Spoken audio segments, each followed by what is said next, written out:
صلی اللہ علی محمد صلی اللہ علیہ وسلم صلی اللہ علی محمد صلی اللہ علیہ وسلم صلی اللہ علی محمد صلی اللہ علیہ وسلم۔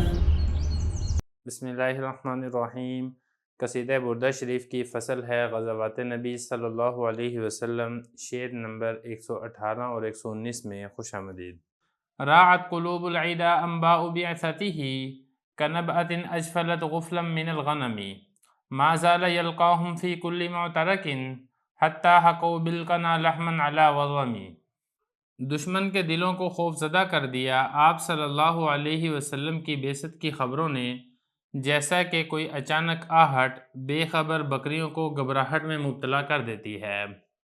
آپ صلی اللہ علیہ وسلم ہر مارکے میں کافروں سے لڑتے رہے، یہاں تک کہ وہ کافر نیزے لگنے کی وجہ سے قصاب کے تختے پر گوشت کی مانند ہو گئے۔ ایک ایک لفظ کا ترجمہ دیکھ لیں۔ پہلا لفظ ہے راعت، اس کا معنی ہوتا ہے ڈرنا۔ قلوب یہ قلب کی جمع ہے، دل کو کہتے ہیں، ادا دشمن کو کہتے ہیں، یعنی دشمنوں کے جو دل تھے وہ ڈر گئے۔ اب دشمنوں کے دلوں کو ڈرایا کس نے؟ انبا کہتے ہیں خبروں کو۔ جیسے خبر ہے نا، خبر کی جمع ہوتی ہے خبروں، اسی طرح عربی میں نبا ہوتی ہے ایک خبر اور اس کی جمع ہوتی ہے انبا۔ جیسا کہ قرآن مجید میں بھی آتا ہے نا، آخری جو پارہ ہے اس کی جو پہلی سورت ہے اس کا نام ہے سورہ نبا، یعنی خبر۔ بعثت کا مطلب ہوتا ہے کسی شخص کا نبی بن کر آ جانا، نبوت اور رسالت لے کر آنا، اس کو کہتے ہیں بعثت۔ ہی ان کی، یعنی آپ صلی اللہ علیہ وسلم کی، آپ صلی اللہ علیہ وسلم کی جب بعثت کی خبریں ملی، یعنی جب کفار کو، مشرکین کو پتہ چلا کہ اللہ تعالیٰ نے ایک نبی اور رسول کو امت کی رہنمائی کے لیے بھیج دیا ہے، تو دشمن کے دل خوف زدہ ہو گئے، یہ اس کا مطلب ہے۔ کا مطلب ہے جیسا کہ، نبع کہتے ہیں آہٹ کو، ہلکی آواز، یہ اس کا معنی ہے۔ اجفلت اس کا معنی ہوتا ہے کسی کو گھبراہٹ میں مبتلا کرنا، اور غفلن یہ کہتے ہیں غافل کی جمع، بے خبر، غافل۔ من اس کا معنی ہے یعنی، غنم کہتے ہیں بکریوں کو، یعنی جس طریقے سے بے خبر بکریاں ہوں، اگر ان کو کوئی اچانک آہٹ کو ہلکی سی آواز، جیسے کہ کوئی شیر آ رہا ہو، اس کے پاؤں سے ہلکی سی آواز آئے تو کیسے بکریاں گھبرا جاتی ہیں، پریشان ہو جاتی ہیں، بالکل ایسے ہی جو کفار تھے، ان کو جب نبی کریم صلی اللہ علیہ وسلم کی بعثت کی خبر ملی تو یہ بھی اسی طریقے سے ڈر گئے، ان کے دل پریشان ہو گئے، یہ گھبراہٹ کے اندر مبتلا ہو گئے۔ ما زالا ہمیشہ رہے، یہ اصل میں ما کا مطلب ہوتا ہے نہیں، اور زائل کا مطلب ہوتا ہے زائل ہو جانا، ختم ہو جانا۔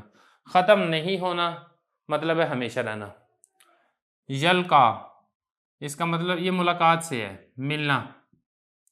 ہم ان سے، یعنی کافروں سے، فی میں، کل تمام، معترک مارکا، میدان جنگ، لڑائی، یعنی آپ صلی اللہ علیہ وسلم کفار سے ہر مارکے کے اندر، ہر لڑائی کے اندر ملتے رہے، مطلب ان سے لڑائی کرتے رہے۔ ایسا نہیں تھا کہ آپ صلی اللہ علیہ وسلم کو کبھی پتہ چلا ہو کہ کفار آ رہے ہیں تو آپ صلی اللہ علیہ وسلم ان کے ڈر کے وجہ سے ان سے لڑنے کے لیے ہی نہ پہنچے، ایسا کبھی نہیں ہوا۔ حتیٰ یہاں تک کہ، حقو حقایت مطلب مشابہ ہونا، بالکنا با کا معنی ہوتا ہے ساتھ، کنا نیزے، لحم کہتے ہیں گوشت کو، علا پر، آگے ہے وزم۔ وزم اس لکڑی کے تختے کو کہتے ہیں جس پر گوشت بیچنے والے گوشت کاٹتے ہیں، جس کو ہم اپنی زبان میں مڈی بھی کہتے ہیں، یا تو یہ مڈی کو کہا جاتا ہے یا پھر وہ تختہ اور بوریا وغیرہ جس کے اوپر گوشت رکھتے ہیں تاکہ مٹی وغیرہ سے وہ خراب نہ ہو جائے۔ تو بہرحال یہ اس کا لفظی ترجمہ بھی آ چکا ہے۔ اب چلتے ہیں اس کی تشریح کی طرف، چونکہ یہاں سے فصل شروع ہو رہی ہے نبی کریم صلی اللہ علیہ وسلم کے غزوات یعنی جنگوں کے بارے میں۔ آپ صلی اللہ علیہ وسلم جنگی اور جہادی نبی بھی ہیں، آپ صلی اللہ علیہ وسلم کی زندگی کفار سے مارکوں کے اندر یعنی لڑائی کے اندر گزری ہے، حتیٰ کہ جہاد آپ صلی اللہ علیہ وسلم نے اتنا کیا ہے کہ جس کی وجہ سے کفار نیست و نابود ہو گئے تھے اور ان کی شان و شوکت ختم ہو گئی تھی اور ان کی قوت و طاقت تباہ و برباد ہو گئی تھی۔ اسی کا تذکرہ ان اشعار کے اندر کیا جائے گا۔ پہلا شعر یہ ذکر کیا کہ آپ صلی اللہ علیہ وسلم کی جب بعثت کی خبریں ملی کفار کو، یعنی جب کفار کو پتہ چلا اللہ تعالیٰ نے ایک نیا نبی اور نیا رسول بھیجا ہے امت کی رہنمائی کرنے کے لیے، تو کفار کے دل خوف زدہ ہو گئے، ان کے دل لرزنے لگے، ان کے دل ڈرنے لگے۔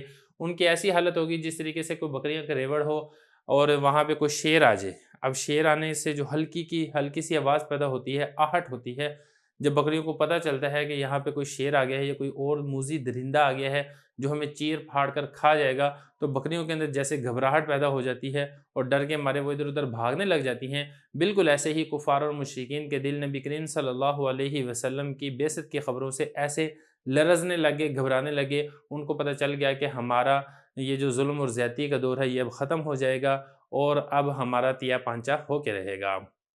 پھر اس کے بعد اگلے شعر میں حضرت نے یہ فرمایا کہ آپ صلی اللہ علیہ وسلم ہر مارکے میں ملتے رہے کفار سے، ہر مارکے میں کفار کے ساتھ لڑائی میں پیش رہے۔